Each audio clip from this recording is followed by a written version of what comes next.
బలిజ సంఘీయులందరికీ కూడా నమస్కారం. ఈ కార్యక్రమాన్ని ఏర్పాటు చేసిన శివప్రసాద్ గారికి ధన్యవాదాలు. ఎందుకంటే నాకు ఆయన ఫోన్లోనే పరిచయము. ఏ ప్రోగ్రామ్ ఉన్నా ఆయన ప్రోగ్రామ్ నేను పెడతాము, ఆ ప్రోగ్రాంలో ఆయన పెడతా ఉన్నాను. ఆ పరిచయంతో ఈ విధంగా మీటింగ్ పెట్టాం, మీరు తప్పకుండా రావాలా చిత్తూరులో అంటే సరే అని చెప్పాం. కానీ చిత్తూరులో లేదు, మళ్ళీ తిరుపతిలో పెడతాం, ఇక్కడైతే పరిస్థితి అంత బాగుంటుందని చెప్తే ఇక్కడ పెట్టడం. అయితే ముఖ్యంగా సాయి లోకేష్ గారు చెప్పారు, ఈ డీలిమిటేషన్ అనేది చాలా కష్టమైన పని.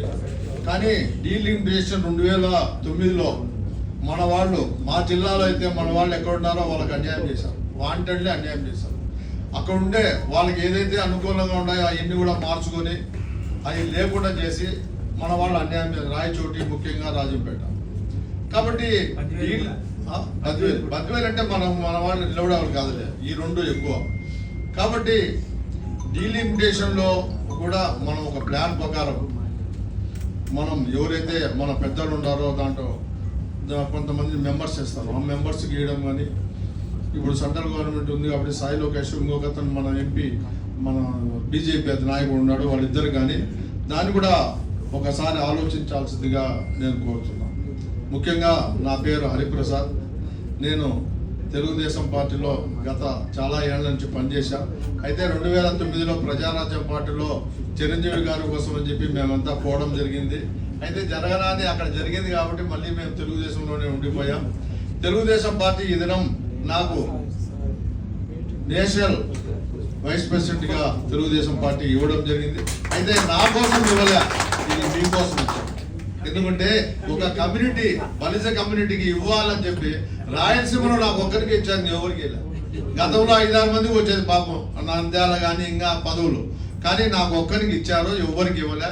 అయితే ఎందుకు ఇచ్చారంటే బలిజలకు ఇవ్వాలి కాబట్టి, మన కులానికి ఇవ్వాలి కాబట్టి, ఆ కులం తరఫున నాకు, ఎందుకంటే నా సీనియారిటీ కానీ నా నమ్మకం కానీ ఇవ్వడం జరిగింది.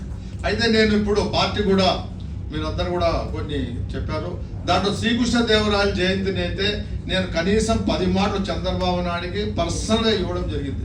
అన్నా ఇది చేయండి, రాయలసీమలో మేము ఆయన పూజిస్తాము, రాయలసీమలో చాలా ఇదిగా చేస్తారు అంటే సరే సరే హరిప్రసాద్ చేస్తా అని చెప్పి వాళ్ళకి ఇళ్ళకి చేయలే. నేను పవన్ కళ్యాణ్ కూడా కలిసాం, పవన్ కళ్యాణ్ గారికి కూడా రిప్రజెంటేషన్ ఇచ్చాను. అదేవిధంగా మంత్రి ఉన్నాడు, ఆయన కూడా జనసేన మినిస్టర్, అతనికి కూడా ఇవ్వడం జరిగింది. అయితే ఎవరు కూడా అది ప్రాసెస్లోనే ఉంది. అయితే ఇప్పుడు మనం అందరం అనుకుంటే మనం ఈ రిప్రజెంటేషన్లో కూడా అది కూడా ఒకటి, ఎందుకంటే శ్రీకృష్ణదేవరాయల జయంతి జరపాలనేది ఒకటి పెట్టాలా. అదేవిధంగా అన్న ఒకటి అడిగాడు, అది చేయాలా. మేము చంద్రబాబు నాయుడు గారు ఇంకొకటి కూడా అడిగాము, అయ్యా గండికోటలో 100 ఫీట్ శ్రీకృష్ణదేవరాయల విగ్రహం పెట్టాలంటే ఆయన అనౌన్స్ చేశాడు, నేను ఇక్కడ 100 ఫీట్ శ్రీకృష్ణదేవరాయల విగ్రహం పెడతాము అని మీటింగ్లో అనౌన్స్ చేశాం. ప్రభుత్వం తరఫున పెడతాము, లాంఛనంగా చేస్తామని. అయితే మేము రాష్ట్ర వ్యాప్తంగా శ్రీకృష్ణదేవరాయల జయంతిని అఫీషియల్గా చేయమని చెప్పి మేము కోరుతున్నాం. అది రాయలసీమలో మేము కడప నుంచి కోరాం. టెక్నికల్గా ఒక ప్రాబ్లం ఉంది, ఆయన డేట్ ఆఫ్ జయంతి వద్దండి, అది ఇద్దరు క్రియేట్ చేసింది మనవాళ్ళే. మళ్ళీ ఆ మేధావులు సీనియర్ ప్రొఫెసర్, ఒక ఆయన బెంగళూరులో ఉంటాడు, ఒక ఆయన అనంతపురంలో ఉంటాడు. ఆ కాంట్రవర్సీ ఏంటి, మీరు ఎవరు డేట్ డిసైడ్ చేయండి, మేము పెడతామని చంద్రబాబు నాయుడు గారు చెప్పాడు. అది కూడా చెప్పాడు, మీరు డేట్ డిసైడ్ చేయండి, ఎవరు డిసైడ్ చేయాలా. దీంట్లో యాదవ్ కూడా మా కృష్ణదేవరాయలు మా వాళ్ళు అంటున్నాడు. అంటే నేను కూడా అయ్యా ఎవరన్నా ఉంది కానీ మా వాడు శ్రీకృష్ణదేవరాయలు అనేది మేము డిసైడ్ చేసుకున్నాం. మా వాళ్ళు బంధుత్వాలు ఉన్నాయి, మా వాళ్ళు కలిసి ఉన్నాయి, ఎందుకంటే సాయి ప్రతాపాలకు బంధుత్వాలు ఉన్నాయి. కాబట్టి మాకు హక్కు ఉంది కాబట్టి శ్రీకృష్ణదేవరాయలు మావాడే కాబట్టి మేము ఈ విధంగా అడుగుతున్నామని చెప్పి కూడా చెప్పడం జరిగింది. అయితే దాంట్లో కూడా అదో కొన్ని క్లారిటీ లేదని చెప్పే ఉద్దేశంతో నిలబెట్టడం జరిగింది. అది కూడా త్వరలో అయిపోతుందని అనుకుంటాం. మనం కూడా మన ఈ దినం మీటింగ్లో కూడా అది కూడా ఒక పాయింట్ రాస్తే బాగుంటుంది. అదేవిధంగా ప్రతి జిల్లాలో కూడా బలిజలకు న్యాయం జరగాల. గతంలో ఎన్టీ రామారావు గారు ఉన్నప్పుడు సామాజిక న్యాయం జరిగింది, తర్వాత రాను రాను రాను అది తగ్గిపోయింది. ఎందుకంటే మాకు రాజంపేట పార్లమెంట్ స్థానము దాదాపు ఒక 15-20 ఏళ్ళ నుంచి 45 ఏళ్ళు. 45 ఏళ్ళు Yes. 45 ఏళ్ళ నుంచి పార్థసారథి, సాయి ప్రతాప్, పాల్గొండ రామయ్య, పోతులూరు పార్థసారథి, ఆ. 6 టర్మ్ సాయి ప్రసాద్, ఆ. 1 టర్మ్ పాల్గొండ రాయుడు, ఆ. 1 టర్మ్ గుడిపాటి రామయ్య. గుడిపట్ల కంటిన్యూగా కంటిన్యూ మనకు పార్థసారథి 45 60 ఏళ్ళు. 60 ఏళ్ళు. కాబట్టి ఆ ఎంపీ స్థానం కూడా మనం పోగొట్టుకున్నాం. తర్వాత రాజశేఖర్ ఉండేంత వరకు సాయి ప్రతాప్ ఇచ్చారు. తర్వాత వచ్చిన వాళ్ళు మనకు ఇవ్వకుండా మన కనీసం క్యాస్ట్ కూడా లేదు, మనం కూడా అడిగేవాళ్ళు ఎవరు లేక అది అట్లే పోయింది. కాబట్టి ప్రతి జిల్లాలో కూడా ఎమ్మెల్యే సీట్లు ఒక 2 సీట్లు కావాలని మనం కోరుకోవాలా. కనీసం 10 సీట్లలో 2 సీట్లు అన్నా ఇస్తే మనకు బాగుంటుందని మనం కోరితే, రాజకీయం లేదు మనం ఏం చేయలేము. మేము ఉన్నామంటే ఏదో రాజకీయంగా మనం పోయి అడుగుతాం కానీ మంత్రులను, మినిస్టర్లు, ఇంకొకరినో అడిగితే మన కోరికలు కనీసంగా మనం రిప్రజెంటేషన్ చేసేదానికల్లా వీలుంటుంది. కాబట్టి ఆ విధంగా అడగాల. తెలుగుదేశంలోనే నేను పార్టీ గురించి చెప్తాను అనుకోదండి, కూటమి ప్రభుత్వంలో మనకు న్యాయం జరుగుతుందనే నమ్మకం మాకుంది. కాబట్టి కూటమి ప్రభుత్వంలో తప్పకుండా, ఎందుకంటే పవన్ కళ్యాణ్ గారు ఉన్నారు, బీజేపీ ఉంది, అదే విధంగా తెలుగుదేశం పార్టీ ఉంది. కాబట్టి తప్పకుండా మనము అడిగేటి 10% అడిగితే కనీసం 5% అనే ఇస్తాదని ఒక నమ్మకం నాకుంది. తప్పకుండా మనమంతా రిప్రజెంటేషన్ తీసుకొని ఊరికేదో మీటింగ్ పెట్టుకొని ఈ మీటింగ్ అయిపోతే మళ్ళీ ఒక 6 నెలలు మనం పట్టించుకోము. అది లేకుండా ఇమ్మీడియట్ గా, ఎందుకంటే ఎలక్షన్ కూడా ఒక 2 నెలల్లో వస్తాయి కాబట్టి మనం ఒక రిప్రజెంటేషన్ తయారు చేయండి. మనం బీజేపీ నాయకులతో కలుస్తాం, అదే తెలుగుదేశం నాయకులతో కలిసేదానికి నేను కూడా నా శక్తి సామర్థ్యాలతో ఆయన అపాయింట్మెంట్ కూడా తీసుకుంటా. లోకేష్ గారిది అయితేనేమి, చంద్రబాబు నాయుడు గారి అయితేనేమి, ఆ విధంగా మనం ఒక డేట్ ఫిక్స్ చేసి ఆ డేట్లలో మనము కలిసేదానికి ప్లాన్ చేయండి. అన్ని పార్టీలు కూడా, మనకేం పార్టీలు అందరూ ఒక్కొక్క పార్టీలో ఒక్కొక్కరు ఉంటారు. పార్టీలో ఎవరిని మనం వద్దనేది, ఏ పార్టీ అయినా మన వాడు గెలిచేవాడికి మనం గెలిపించాల్సిన బాధ్యత మన అందరి మీద ఉంది. అదే విధంగా రిజర్వేషన్ చెప్పారు, రిజర్వేషన్లు మనకు వస్తాయని నమ్మకం లేదు. బ్రదర్ చెప్పినట్టు మేము కూడా పోయి కలిసినప్పుడు మంజునాథ్ కమిషన్ ఆయా మీకు రిజర్వేషన్ రాదు అని చెప్పి రామచంద్ర గారు మేము కలిసినాము. రాదు, మీకు బలిజలు సపరేట్ ఉంటేనే వచ్చేదని కూడా చెప్పడం జరిగింది. అయితే సపరేట్ మనం ఎప్పుడు పెట్టుకున్నా కాపు బలిజాంగ్ పెట్టుకుంటాం కాబట్టి వాళ్ళ దగ్గరనే మనం ఉన్నాం. కాబట్టి మనం కనీసము ఈడబ్ల్యూఎస్ ఆ దినం చంద్రబాబు నాయుడు గారు అసెంబ్లీలో బిల్లు పాస్ చేసి ఈడబ్ల్యూఎస్ కేంద్ర ప్రభుత్వం పంపడం జరిగింది. అయితే మన దురదృష్టము జగన్మోహన్ రెడ్డి వచ్చినప్పుడు కనీసం మన వాళ్ళు ఆయనకు రిప్రజెంటేషన్ చేయలేకపోయారో, ఆయనకు అవగాహన లేదో, నేను ఇవ్వను, నేను రిజర్వేషన్ ఇవ్వను అని చెప్పాడు. ఇవ్వనని చెప్పాడు. ఈడబ్ల్యూఎస్ లో కేంద్ర ప్రభుత్వం రాష్ట్ర ప్రభుత్వానికి హక్కుంది, మీరే చేసుకోండి అంటే దాన్ని కూడా నేను ఇవ్వనని చెప్పాడు. నేను చేయను, నేను ఇవ్వనని చెప్పాడు. అయితే నారా లోకేష్ పాదయాత్రలప్పుడు నంద్యాలలో, కడపలో, మైదుగురు, మేము కొన్ని ప్రాంతాల్లో మేము బలిజలం అడగడం జరిగింది.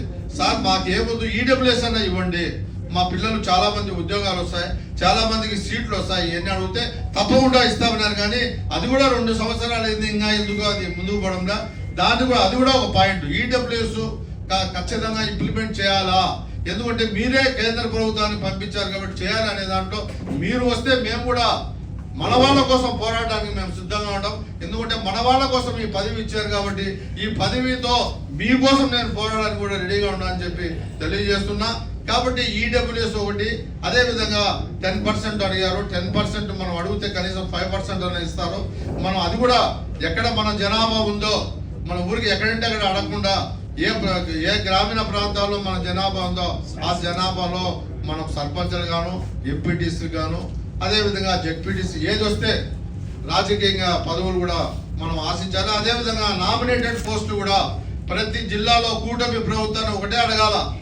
కూటమి ప్రభుత్వం ఎంతసేపు అక్కడ మేము సర్కారులో ఇచ్చినామంటే కాదు, రాయలసీమ బలిజలకు 4 జిల్లాలో ప్రతి జిల్లాలో కూడా కనీసం 2-3 నామినేటెడ్ పోస్టు, ఒక చైర్మన్ పోస్టు ఖచ్చితంగా ఇవ్వాలా అనేది ఒక డిమాండ్ పెట్టాల్సిన అవసరం ఎంతైనా ఉంది. ఎందుకంటే కూటమి ప్రభుత్వంలో అందరూ బలిజల గురించి ఆలోచించే పార్టీలు ఉన్నాయి కాబట్టి కేంద్ర ప్రభుత్వం ఆలోచిస్తుంది, అదేవిధంగా రాష్ట్ర ప్రభుత్వం తెలుగుదేశం కూడా బలిజలకు ఏ విధంగా మనం ఆదుకోవాలని ఒక ఐడియా వాళ్ళు కూడా కూర్చొని మాట్లాడుతున్నారు. అదే విధంగా పవన్ కళ్యాణ్ గారు ఉన్నారు. ఎందుకంటే పవన్ కళ్యాణ్ గారు అనుకుంటే ఏమైనా సాధించగలడు.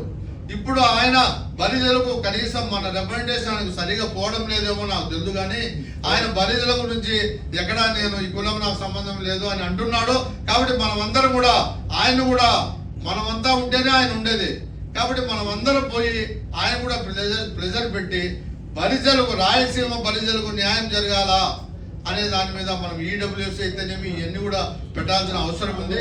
కాబట్టి మనం అందరము ఒక డేట్ ఫిక్స్ చేయండి. ఆ డేట్ లో మేము వస్తాము.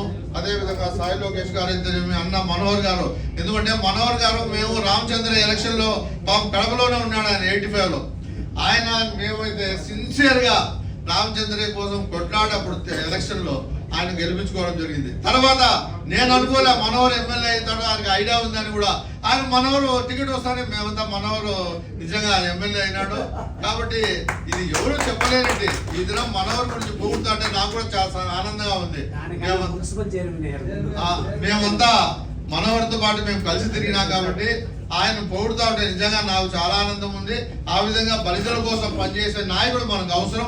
అటువంటి నాయకుడు మనకు కావాలని చెప్పి మనం కోరుకుంటున్నాం. అదే విధంగా ఈ కార్యక్రమాన్ని ఏర్పాటు చేసిన శివప్రసాద్ గారికి నిజంగా ధన్యవాదాలు. ఇటువంటిది మేము కూడా గడపలో త్వరలో పెడతాము. మీరందరూ కూడా ఆ దినం రావాల్సిన అవసరం ఉంటుందని చెప్పి కూడా తెలియజేస్తూ, మేము ఆల్రెడీ ఇంతకుముందు కూడా పెట్టాం. ఏదో సన్మాన కార్యక్రమం రామానాయుడు నారాయణ పిలిస్తే రాలే, రామానాయుడు పాపం వచ్చాడు, కందులు దుర్గేష్ గారు వచ్చారు. కాబట్టి మన ఎమ్మెల్యే కూడా, తిరుపతి ఎమ్మెల్యే కూడా కడప రావడం జరిగింది. కాబట్టి మళ్ళా ఒకటి పెట్టి ఏదో ఒకటి ఇప్పుడు చాలా సతీష్ ఎంపీ ఇచ్చారు. ఆయన కూడా అన్నాడు, అయ్యా నాకు చంద్రబాబు నాయుడు రాయలసీమలో తిరగమన్నాడు, నేను వస్తానంటే రానా, మేము తొలగకపోతామని చెప్పినాం. ఆయన కూడా ఒకసారి ఇక్కడికి కూడా పిలిపిస్తాము. కడపకు పిలిపించినప్పుడు మీరందరూ కూడా రావాల్సిన అవసరం ఉంటుంది, రావాలని అని చెప్పి కోరుకుంటూ, మనం ఏదైతే ఇది ఏదో మీటింగ్ పెట్టి మళ్ళీ వదలకుండా దీని మీద కొంతమంది ఎందుకంటే కొంతమంది ఇంట్రెస్ట్ గా పనిచేసేవాళ్ళు ఏ విధంగా మనము రిప్రజెంట్ చేయాలా, ఏ విధంగా మనం వాళ్ళకి అప్పీల్ చేయాలనేది చేసి అన్న చాలా ఎక్స్పీరియన్స్ ఉంది ఆయనకు. ఎందుకంటే బలిజల గురించి ఒక పుస్తకమే రాశాడు కాబట్టి దాని మీద ఆయన చేశాడు కాబట్టి ఆయన కూడా ఎక్స్పీరియన్స్ ఉంది. కాబట్టి మనం అందరం కలిసి బలిజలకు న్యాయం జరిగే విధంగా ప్రయత్నం చేస్తాం. ఆ ప్రయత్నంలో అందరూ పాల్గొంటుంటామని చెప్పి తెలియజేస్తూ, ఈ అవకాశం ఇచ్చిన పెద్దలకు, ఇక్కడికి చేసిన నా సోదరులకు, నా కుటుంబ సభ్యులందరూ కూడా పేరు పేరున్న ధన్యవాదాలు తెలుపుతున్నా. జై హింద్.